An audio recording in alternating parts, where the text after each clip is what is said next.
All right, welcome to your deep dive. You ready to get into it today? Oh, absolutely. Always ready for a deep dive. Perfect. Well, strap in because today we're taking a look at Mandate for Leadership, the Conservative Promise. That's promising. Yeah, it's basically, you can think of it like a playbook, kind of, like chock full of recommendations for any future conservative U.S. president. Ah, a blueprint for the future. Yeah, and get this. A similar document back in 1981 actually heavily influenced the Reagan administration. So this thing, it carries some real historical weight. It's interesting how these ideas can have such a lasting impact, you know? They really can shape the political landscape. Oh, absolutely.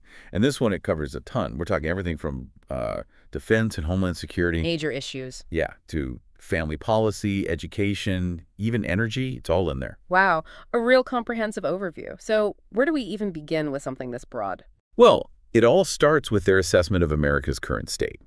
They basically say America's in decline and needs a serious course correction. That's a pretty bold statement. Right.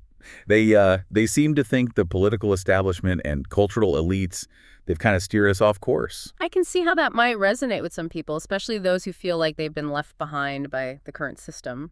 Totally.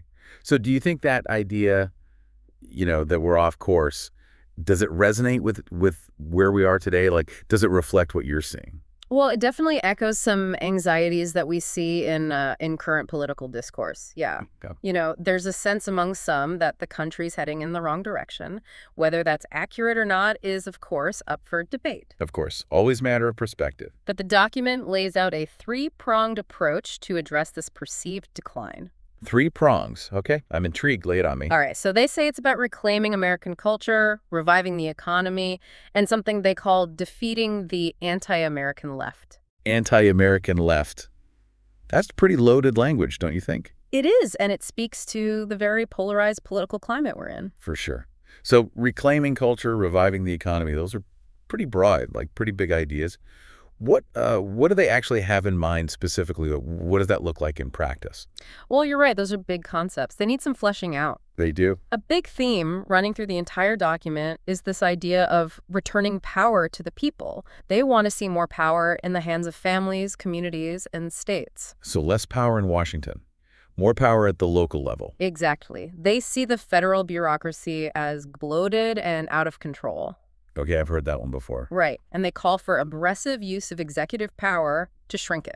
Wow, aggressive. That sounds like it could be a little messy, potentially. What are your thoughts on that? Well, shrinking the bureaucracy without disrupting essential services, it's a complex task. Right. You don't want to throw the baby out with the bathwater. Exactly. And there's always the risk of overreach, Using executive power to circumvent the legislative process, that can be a slippery slope. It can definitely raise some constitutional questions. For sure. And they also propose some pretty significant changes to how the government interacts with families. Okay, now this is where it gets interesting, I think. Absolutely. So let's dig into that. What do they have in mind? Okay, so the document, it dives into this whole concept of strengthening the American family. Okay. And they propose things like eliminating marriage penalties. Okay, that's interesting. What else? Requiring work for welfare recipients. And get this, they even want to use the tax code to encourage families to have more children. Whoa, that's a big one. Using the tax code to influence family size? I mean, that's going to be pretty controversial, don't you think? Oh, absolutely. It's a very direct intervention into people's personal lives. Right. Some might say it's overstepping boundaries. Yeah. And it raises all sorts of questions about fairness, too, Yeah. Like, who benefits from these tax breaks? Who gets left out? Those are important considerations. Right. It's not as simple as it sounds on the surface. Not at all. There's a lot to unpack there. But let's move on to another big area. Defense and national security. This is where they really get specific. Oh, yeah. This is where the rubber meets the road. So they clearly identify China as the top threat, right? No surprises there. No, not really. That's a pretty common sentiment these days. Right. And they call for modernizing and expanding our nuclear arsenal. Plus, they want to strengthen support for our allies. So a more assertive foreign policy stance, projecting strength on the world stage. Exactly. And there are some really specific, you could even say eyebrow-raising details in this section. I'm all ears. Okay. So they talk about requiring every high school student to take the military entrance exam. Wow, that's a pretty significant change. Right? like mandatory for everyone. And then they want to eliminate exceptions for people with pre-existing conditions, including gender dysphoria, from military service. Okay, so they're really looking to expand the pool of potential recruits. Yeah, I mean, those are both pretty bold proposals, big implications for the military. Definitely. And it goes beyond just, who can serve. It touches on cultural debates about gender and identity, about what it means to be fit for service. It's complex. It is, and it's sure to spark some heated discussions. I would imagine so. But for now, let's shift gears and talk about Homeland Security. They have some interesting ideas there, too, starting with this concept of a soft closure of certain offices. Soft closure. Okay, that's a new one. Yeah, I wasn't totally sure what they meant by that either. Like, is it a closure or not? It's a bit vague, isn't it? Right. So, I'm curious to hear your take on it. What do you think they're getting at? Well, I think they're essentially talking about shifting resources and responsibilities. Okay, so not necessarily shutting down entire offices. Yeah. Right. More like moving personnel and funding to areas they consider more mission critical. Okay, that makes sense. So it's about streamlining and refocusing. Exactly. Making the department more efficient and effective, at least in theory. Right. Always in theory. But they don't stop there. They even hint at potentially downsizing the entire department. Whoa, really? Yeah. Although they acknowledge that would need approval from Congress. So yeah, that's not going to be an easy sell. Not at all. But still, it's a pretty radical idea.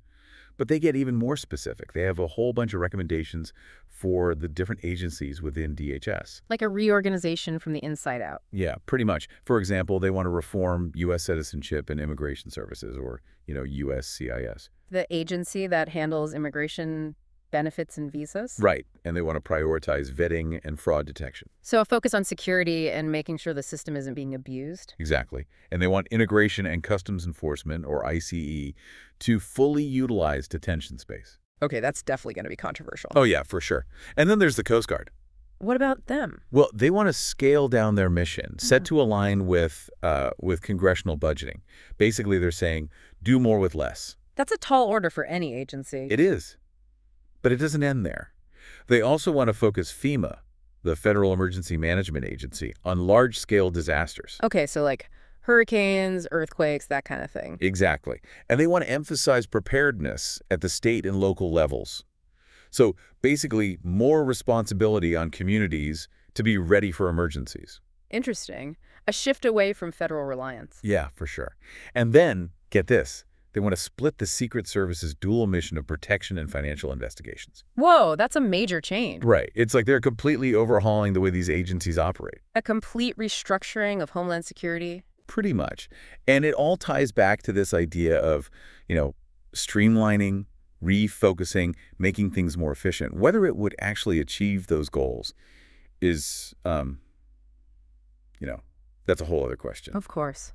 There are always unintended consequences to consider. Always.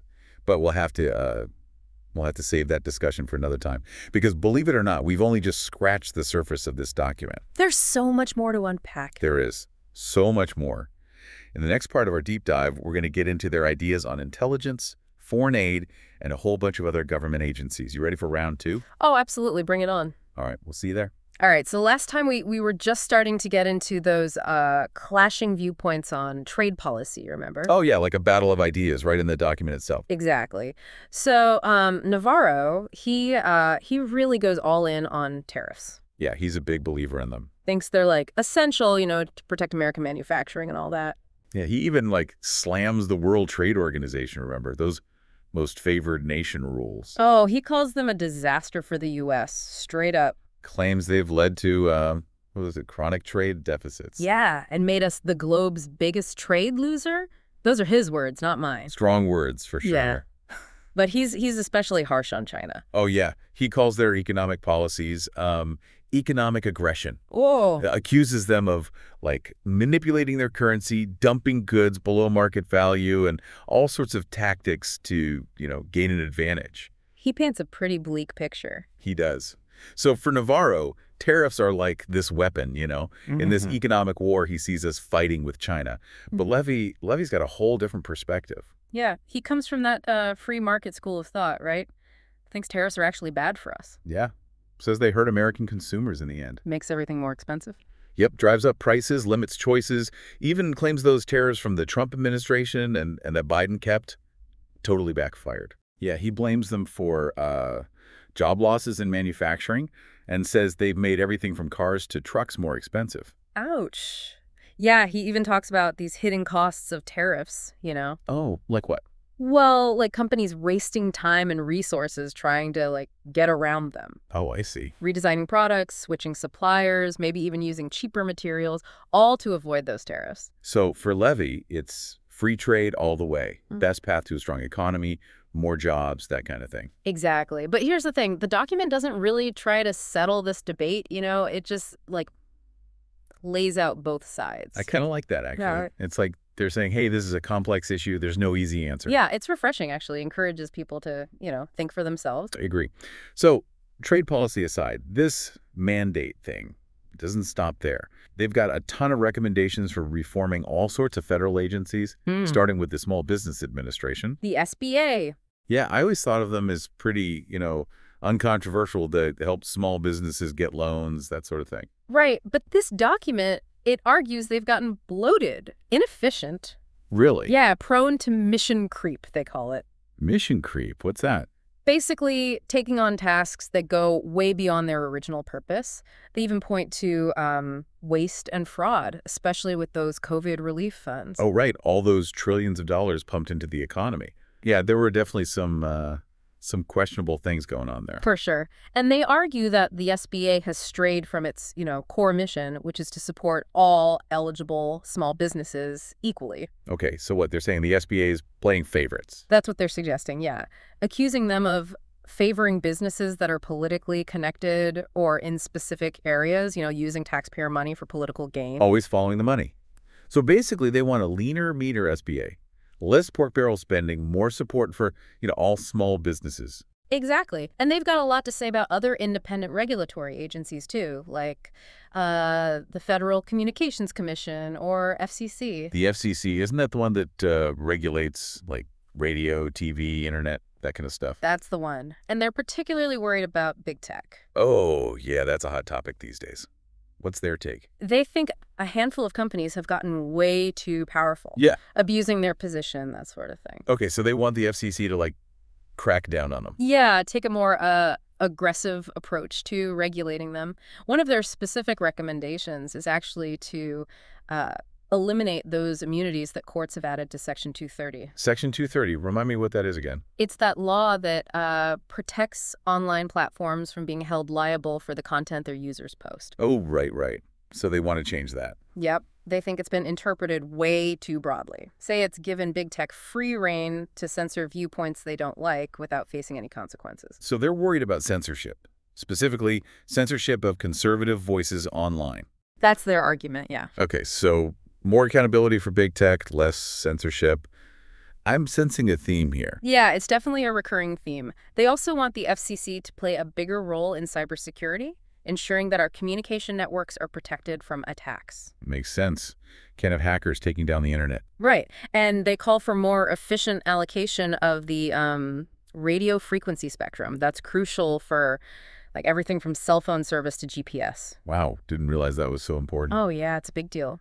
They also advocate for expanding broadband access, making sure everyone has high-speed internet, basically a more coordinated national telecommunications strategy involving all the relevant agencies. It's a lot to keep track of. It is. And speaking of agencies, let's move on to another one that's always in the news. The Federal Election Commission, or FEC. Oh, boy, the FEC. Always a source of controversy, especially during elections. What do they have to say about it? Well, they're big on preserving the FEC's current structure. That whole thing where both parties need to agree for anything to actually happen. Right, so no one party can just control the agency and, rig things in their favor. Exactly. They argue that structure protects the integrity of our elections, prevents the FEC from being, weaponized for political gain, and they're especially worried about those proposals to change the FEC to have an odd number of commissioners. They think that would just make it easier for one party to, dominate the agency. So balance is key. Absolutely.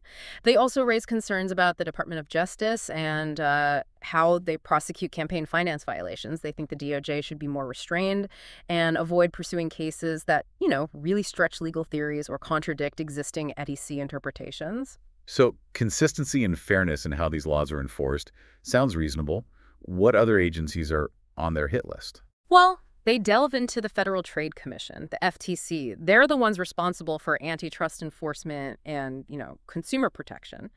And get this, they actually question whether the FTC should even exist at all. Whoa. Abolish the FTC. That's a pretty radical idea. It is. Their argument is that antitrust enforcement should be solely the responsibility of the Department of Justice. The DOJ is more directly accountable to the president. So it's about, who has the power, who answers to whom. Exactly. But wait, there's more. They also want to get rid of the Public Company Accounting Oversight Board and the Financial Industry Regulatory Authority. Okay, I'm losing track of all these acronyms. I know, right?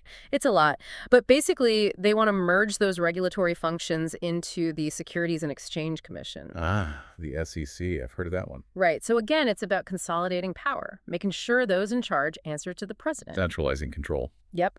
And then there's the Consumer Financial Protection Bureau, or CFPB. The CFPB. That's the one created after the 2008 financial crisis, right? Supposed to protect consumers from, predatory lenders and stuff. That's the one. But this document, it paints a very different picture of the CFPB. They accuse it of being politically motivated, overreaching its authority. Wow, really? Yeah, they claim it's been used to unfairly target financial institutions and even funnel money to left-leaning nonprofits. Okay, those are some serious allegations. Do they, back that up with anything? They point to a 2015 report from Investors Business Daily. It accused the CFPB of diverting settlement payments to groups aligned with the Democratic Party. So they see the CFPB as more of a political tool than a, consumer watchdog. Exactly. So they want to rein in its power, make it more accountable. Makes sense. How do they propose to do that? Well, they suggest a few things, like making the CFPB's budget subject to congressional approval, requiring its director to be confirmed by the Senate, that kind of thing. To more checks and balances. Yep. More oversight. This document really is packed with bold ideas, lots of controversial proposals. It really is a fascinating look into how, conservative policymakers are thinking about the 2024 election and beyond. Absolutely. But there's one more big area we haven't even touched on yet. Their vision for the judiciary. The courts. Always a hot button issue. You can say that again, so buckle up, because that's where we're headed next. All right, we're back for the final stretch of our deep dive into mandate for leadership. We've covered a lot of ground, but we saved a big one for last, right? The judiciary. Yeah, no surprise they put so much emphasis on the courts. It's a crucial battleground for them, in the fight for conservative principles. And it's been at the center of every major cultural and political battle lately, hasn't it? It really has. And this document makes it clear conservatives, they're not backing down from those fights. They've got this whole strategy for reshaping the judiciary. Starting with, judicial appointment. Of course. Got to have the right people on the bench. Right. But that's not exactly a new strategy, though, is it? I mean, every president wants to appoint judges who share their views. True. But they stress it's not just about appointing conservatives, Yeah. So it's more nuanced than that. Yeah, they're looking for judges who will interpret the Constitution, according to its original meaning. Not, imposing their own views or trying to adapt it to modern times. Right.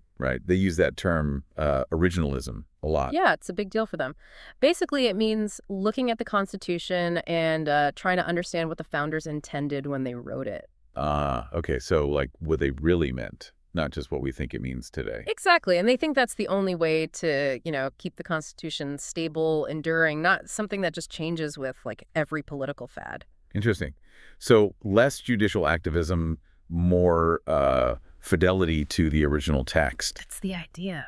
Makes sense. But how do they actually plan to, make sure these originalist judges get appointed? I mean, the president nominates them, but the Senate has to confirm them. Right. It's a whole process. They acknowledge it'll take a coordinated effort, between the White House and the Senate.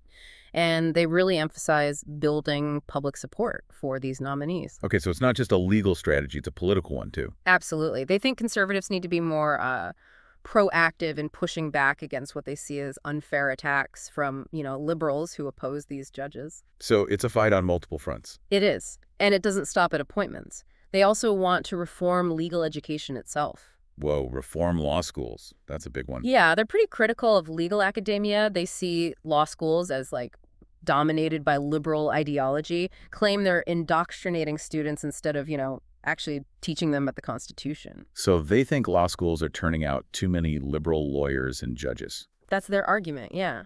And they're worried it's creating a generation of legal professionals who are hostile to conservative principles. Okay, so how do they propose to change that? You can't just tell law schools what to teach. Right, but they have some ideas, like encouraging the creation of new law schools that are specifically, committed to originalism. So create competition. Yeah, and they want to provide financial support for scholarships and research that promote originalist interpretations of the Constitution. Okay, so put their money where their mouth is. Right, and they also think it's important to, engage in public debates about legal issues, challenge the prevailing liberal orthodoxy, they call it. Interesting. So it's about shifting the whole intellectual climate within the legal profession. Exactly. But they don't stop there. They also talk about using litigation strategically to advance conservative goals. Strategic litigation. What does that even mean? Basically, they argue that conservatives have been too passive in the courts, letting liberals control the legal agenda, win all the big cases. They want to be more aggressive, use lawsuits to challenge liberal policies, establish precedents that favor their side. So they want to go on the offensive, take the fight to the other side. That's the idea. Okay, but what specific areas do they see as ripe for this kind of legal strategy? Well, they highlight a few key areas: religious liberty, free speech, gun rights, election integrity. They think the courts have gone too far in eroding constitutional protections in these areas. So they're looking to push back on some of the recent trends in those areas. Exactly. They want to, for example, challenge restrictions on religious practices, expand protections for free speech, protect gun ownership rights, implement stricter voter ID laws. Wow, so a full-scale legal offensive. This document, it's definitely not short on ambition. But stepping back for a second, do you think this mandate for leadership thing, is it actually a realistic roadmap for the future? Or is it just a conservative wish list? That's a great question. And honestly, there's no easy answer. It's a comprehensive document, definitely ambitious. But whether it can actually be translated into, real policy changes, that's a whole other story. So many factors at play. Right, like who wins the presidency, how much support they have in Congress, the overall political climate. It's all connected. So much uncertainty. Yeah. But it's fascinating to see, get a glimpse into, how conservatives are thinking about the future. It is. Gives us some clues about where the conservative movement might be headed in the coming years. Absolutely. Well, there you have it, our deep dive into Mandate for Leadership, the Conservative Promise. We explored their vision for America, everything from national defense to the role of government. We unpacked those sometimes controversial proposals, grappled with the underlying philosophy. Now it's your turn to decide, is this a promise worth keeping? Thanks for joining us.